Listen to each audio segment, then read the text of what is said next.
Okay, so hello everyone. Karon kay mag-solve tawag example number 1 for test cross, and here kay ang ato example kay heterozygous dominant, which consists of two alleles nga dominant and recessive. So for our big letter Y, it kanang ang kuan niya kay yellow, and then ang small letter Y kay green.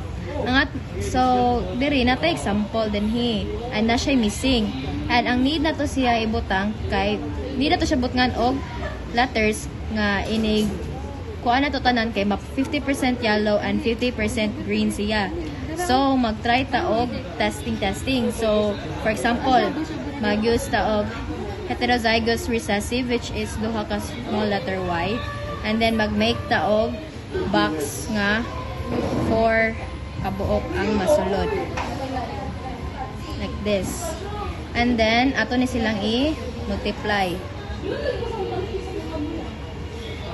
This is big letter and this is a small.